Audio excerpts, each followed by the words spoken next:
It's Andrew Eborn here, live at the UK's biggest ever free speech festival with the wonderful David Rose, and this is the first ever interview you've ever done. It is. But you're an icon in the industry as well, which is not at all. So tell me your involvement with today. Well, my involvement today is I'm here with Ben Habib. And, I've heard of him. You've heard of him. He's been on the show loads of times. He has been on the show loads of times, and really it's the link between United Kingdom. Tommy Robinson's joined Advance UK, and the thing that we have in common is a commitment to free speech.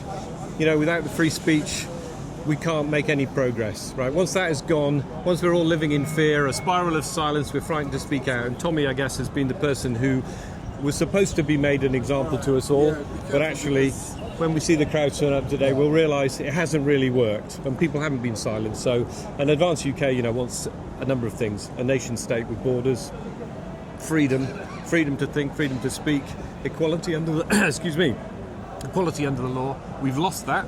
I could, there's so many conspicuous examples of that having been lost, and democracy. We need better democracy. Yeah, absolutely. We've got, I think Labour got in with 9.7 million votes, and 20 million people who were eligible to vote didn't bother voting. And that's the problem, isn't it? It's about apathy. It's about giving people a voice so that their voice can make a difference. Now, a lot of politicians have said they don't want to be aligned with Tommy because he's too divisive a figure. So Nigel Farage, for example, and Rupert Lowe was a bit reluctant in case it alienated people. Why did Ben decide to take that step?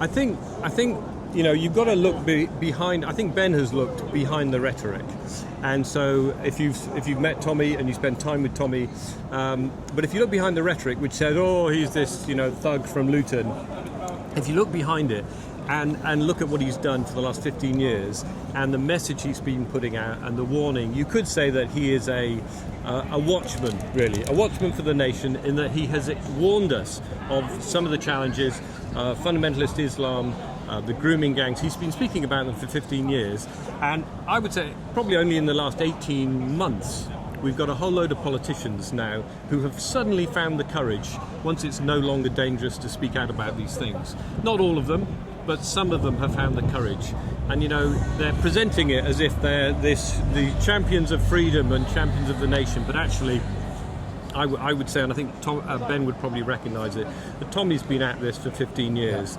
and under unrelenting pressure and harassment.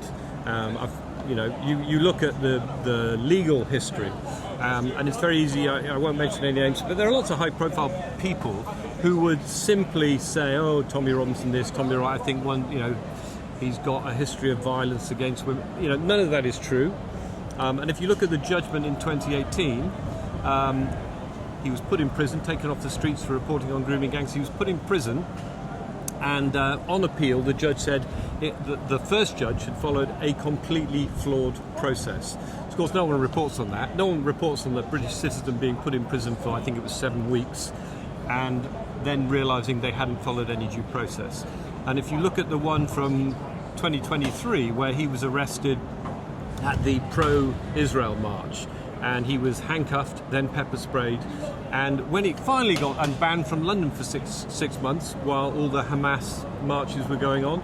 And if you look at the judgment on that, the judge, when it was thrown out, the judge said there was a litany of failures in the exercise of police duties.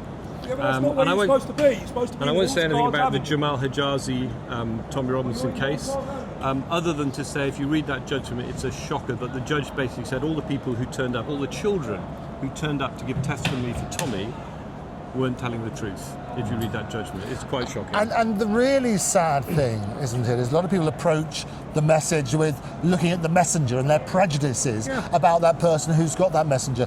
Now, when we talk about Charlie Kirk and the terrible situation there, where he was trying to encourage dialogue in a very peaceful way, he abhorred violence, but the tragedy in the rhetoric in the States and elsewhere, it's led to yet another murder. I mean, what a tragedy for a gracious, godly, a godly man with views that he was happy to debate with anybody. And I think his saying was, "When the talking stops, the violence starts," something like that.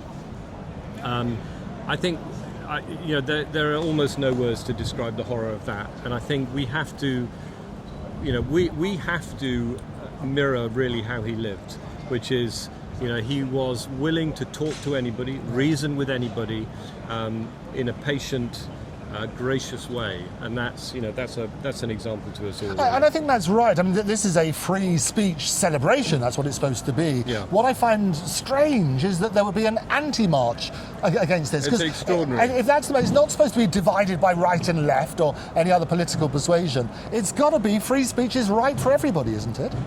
You would think so, and undoubtedly free speech. For me, the moment people, and I've been guilty of it as much as anybody else, but the moment I feel I'm censoring myself and I don't feel able to speak, then that's the beginning of the end. That's where tyranny. I think most totalitarian regimes pick out people to make conspicuous examples, and they hope to create a spiral of fear, a spiral of silence. So they look at those conspicuous examples and they think, I better keep my mouth shut. Right. Alexander Solzhenitsyn had this phrase, "Live not by lies." Yes. And his challenge to the people in Russia really was, the moment you accept workers of the world unite, when everybody in post-revolution Russia knew communism was bullshit, but the moment you accept that stuff, you've lost the truth and you're living by lies. And he was encouraging people really not to. I mean, he suffered a great price for it, obviously. But I think that phrase would do us well, everybody well here, which is live not by lies. When someone says to you, pick your topic, a man can become a woman, it's not true, right? So live not by, don't accept it. And I think this kind of event gives people courage to say you're not alone. You right-thinking normal people are not alone.